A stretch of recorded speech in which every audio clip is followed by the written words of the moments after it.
Hey guys, welcome back to another video here on Toned In Entertainment where we love pop culture. Today, it's time for another comic book review as we once again dive back into the Buffy the Vampire Slayer universe with Faith issue number 1. Now, while this issue is called number 1, it's really only supposed to be a one-shot issue. Now, when Faith emerged onto the TV show, let's just say she had a lot of zing and pep. But what exactly was her true backstory? We really didn't get much information on the TV show, and that's exactly what this comic is gonna try to do. Now, should you have faith that you can go out and pick up this one and have a lot of fun, or will you just lose hope after reading it? Well, let's get on with my review of Faith issue number 1.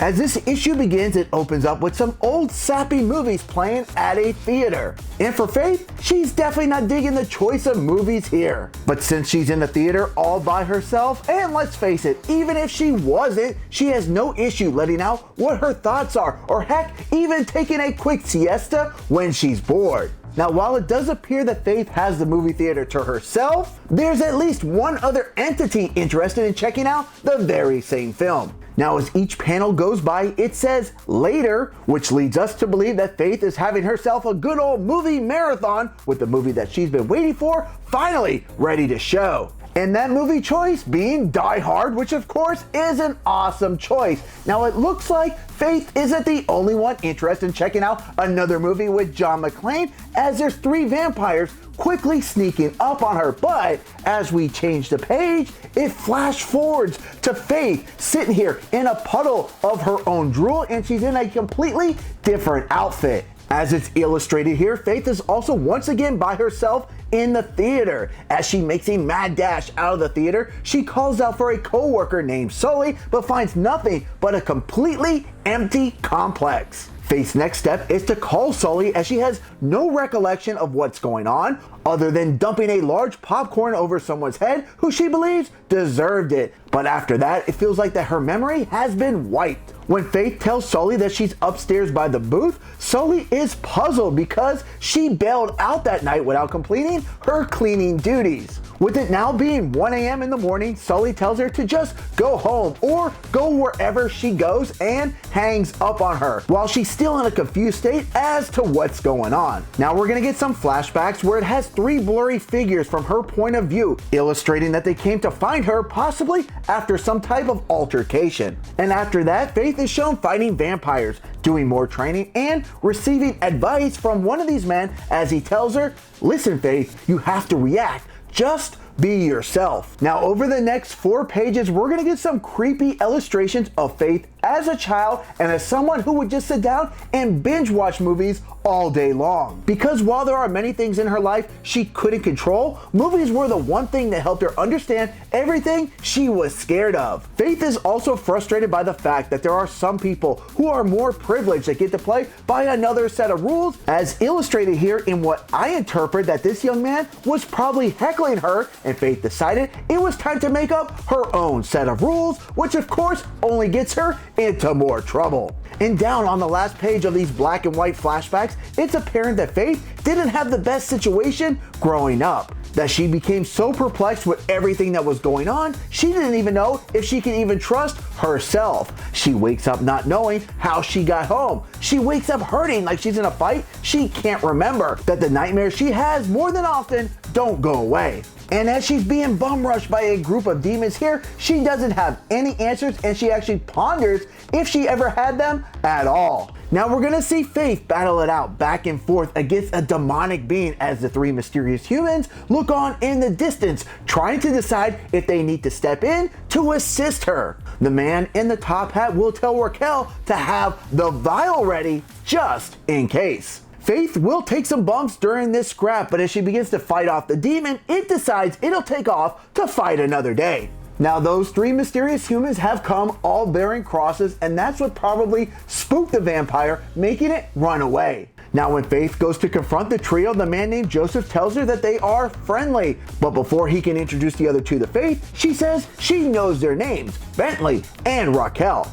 And much to Joseph's surprise, he says she remembers us. And Bentley replies to her, "I thought she wasn't supposed to remember anything of," with Raquel cutting him off saying, "She's she's not. Now here in this particular timeline, Faith appears to really have her act together. She knows what her current job is, she knows that she's a Slayer, and in a very nice touch done by the writers, because Eliza Dushku, who played Faith, is a huge Boston fan, this Faith even knows that the Patriots have won their latest football game. Now while this trio frantically tries to figure out what has gone wrong with the ritual that they performed that morning, and that the only solution for them, as Faith believes she has put the clues together as to what is going on, is for them to quickly break the vial. And what exactly does this vial do? Well, it seems to create some type of Groundhog Day effect, as Faith once again finds herself in the movie theater all alone. Now in a voiceover, Faith describes it as, it feels like someone else takes over her halfway through the day and does whatever the hell,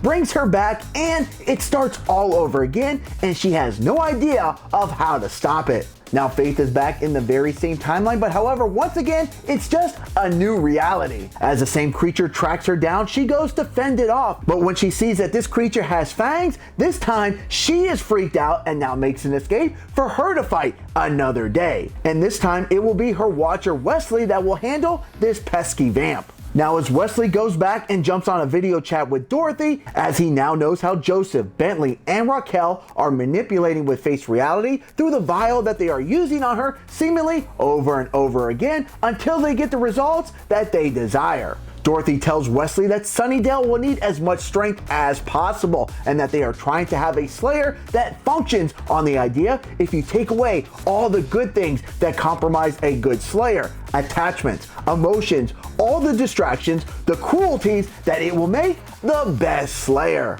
Just proving once again that these powers that be don't see these girls as humans, but only as Slayers. And now as we head back to the theater with Faith, once again, it finally looks like she has become the Slayer that they have been looking for. Faith is going to receive a text message that her trip is booked, and as she boards a train, things aren't just as they appear, which in turn has her running from something else. But once again, she can't remember, but she believes she knows where she can start looking. And of course, she ends up back at the movie theater, but this time there's a patron who's also there who's interested in more than just having a large popcorn and a soft drink. And as this issue comes to its conclusion, the man says it's just one of the perks of being mayor. Now on a scale of 1 to 10, I'm gonna give this Faith one-shot comic book an 8 out of 10. Now to be perfectly honest, I had to read this issue twice, because the first time with all the jumps in timelines and flashbacks, it was a bit confusing. But on my second read through, I got where writer Jeremy Lambert was going for this issue, and that we are on this crazy journey with Faith, and with her reality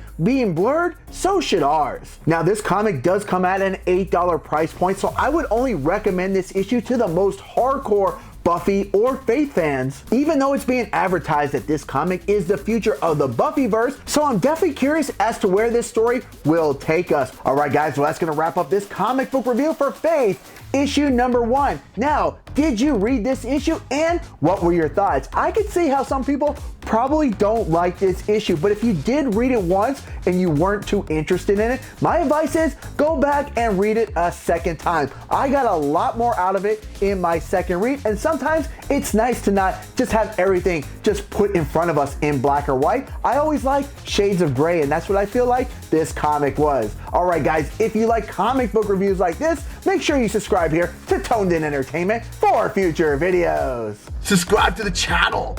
Do it. Go now. Do it now.